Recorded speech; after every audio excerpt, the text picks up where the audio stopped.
мектебі шағын жинақты мектеп 2003 жылы ғимарат берілді. 2019-20 оқу жылында күрделі жөндеу жұмыстарынан өтті. Қазіргі уақытта мектепте оқушыларға, ұстаздарға барлық жағынан жақсы жағдай жасалды. Мен осы мектепте жұмыс жасағаныма 30 жылдан асты. Мұғалім болып бастадым. Одан кейін тәрбие ісі орынбасары және директорлық қызмет. Қазіргі уақытта директорлық қызметті атқарып жатқаныма 10 жыл болды. Есімі Шегирова Амина Бөкенбайқызы. Ақтау орта мектебі ремонт жасалғаны мектептің берілген жылы 2003 жылы. Ауылдық жердегі шағын жинақты мектеп. Оқушы саны 180-нің аралығында. Бұл жерде өте мықты потенциалды мұғалімдер жұмыс жасайды. Сондықтан мектептің жетістіктері өте жоғары деңгейде. Біздің негізгі шығармашылық тақырыбымыз, мақсатымыз біздің ауылдық мектепті бітірген оқушы 100% мемлекеттік грантты иеленіп, жоғары оқу орындарына түсу. Мектебімізде дәстүрлі оқуға құштар мектеп жобасы жүзеге асырылады. Бұл жобаның басталғанына 3-4 жыл болды.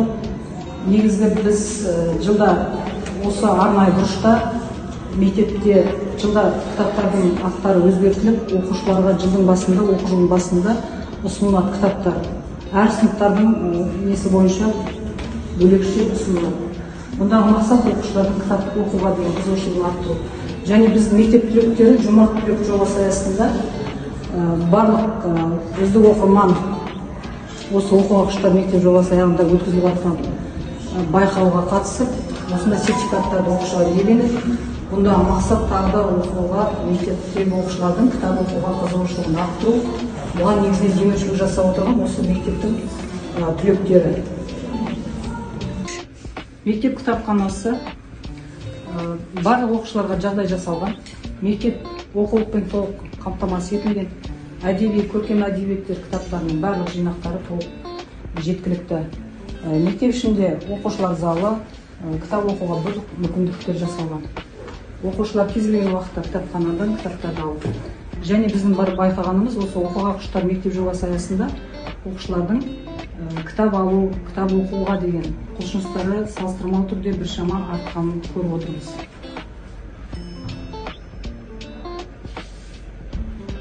Мектеп ішінде оқушыларға өздерінің қолайлы жағдайда сезіну үшін жақсы жағдай жасалған. Бұл жерде оқушылардың жайлы отырып, және бізде қабырғада электронды кітапхана орналасқан. Бұл жерлерде де кітап қолжетімді ретінде балаларға қойылған. Үзіліс уақыттарында балалар шахматпен, тоғызқұмалақ ойындарын ойнауға мүмкіндіктер жасалған. Оқушылардың ғылыми жұмыстары, өздерінің жасап шыққан жобалар, проекттары, көлме-көлдің жоба макеті, арнайы сметалық құжаттар жасақталып жатыр. Облыстық байқауларға қатысып, менің кіші отаным байқау бойынша оқушыларымыз жоғары дәрежелі дипломдармен марапатталды. Біздегі Сарысудың Швейцариясы аталатын Ақтоғайдың аузы, бұның да макеті жасалып, осы жерді экотуризмді дамытатын аймаққа айналдыру бағытында Олжатай Ернардың жұмысы. Бұл ғылыми жоба проэко-экологиялық жобалар жобасына қатысып, жүлделі екінші дәрежелі дипломды республикалық байқаудан жеңіп алды. Табысты мектеп жобасы бойынша біздің мектептің негізгі потенциалының жоғары болуы тікелей мұғалімдерге байланысты. Яғни кадрлар өте жоғары деңгейде болуы тиіс. Біздің жылдағы ұбт-дағы өзіміздің мақсатымыз алдымызға қойып отырған оқушыларымыздың барлығы 70-80%, 90%-ға шейін грант иеленіп, жоғары нәтиже көрсетіп, ауданда алдыңғы орындарда көрініп отырмыз. Осы тікелей ұжымның командалық жұмысына байланысты. 22 жылы облыстық шағын жинақты мектептер аралығында үздік шағын жинақты мектеп номинациясын жеңіп, 1 миллион сертификатын иеленді. Бұның өзі осы ұжымдағы мықты пән мұғалімдерінің еңбегінің арқасы деп білемін. Биылғы жылы біз өзіміз мақсатымызға қойып жүрген алдымыздағы Біздің ауылдың мектебінің баласы 100% мемлекеттік грантты жеңіп алса деген мақсатымызға жеттік. Биыл бізде 8 түлек бітірді. Сол 8 түлектің 3-еуі өзі алтын белгі бітірді, және 8-і де мемлекеттік грантты жеңіп алды. Біздің мамандық таңдау бағыты бойынша жүргізген жұмыстарымыздың арқасы болу керек. Осы оқушыларымыздың 5-еуі мұғалімдік мамандықты таңдап отыр, және сол бағытта оқып жатыр қазіргі уақытта. Оның ішінде 3-еуі физика, математиканы таңдап отыр.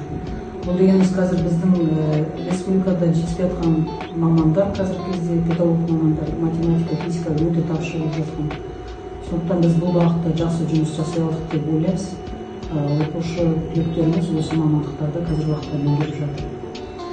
Мектептің потенциалы өте жоғары болған себебі бізде қазір 32 мұғалім жұмыс атқарады.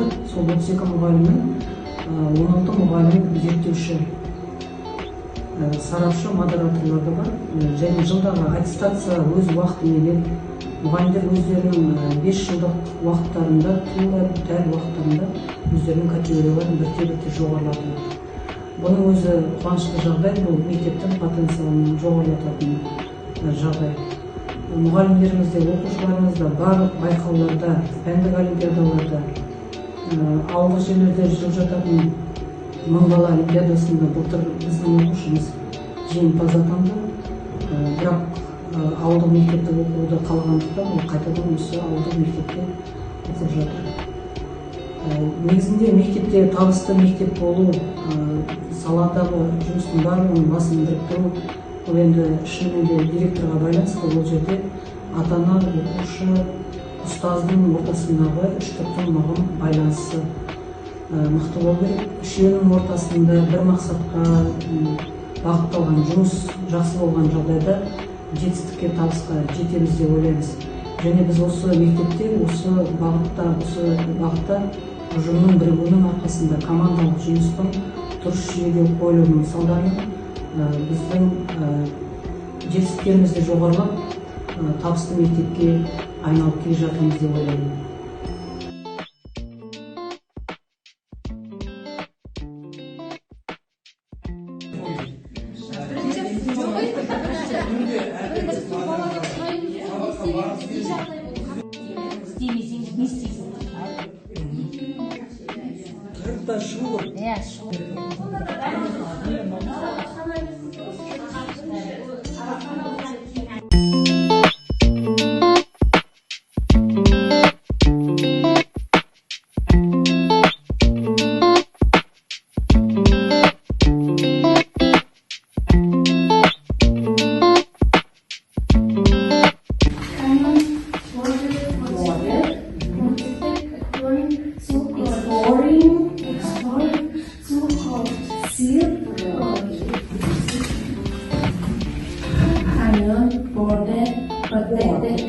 Exploring Silk Road.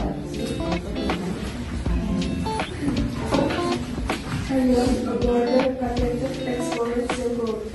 Oke, udah, isi. Apa bisa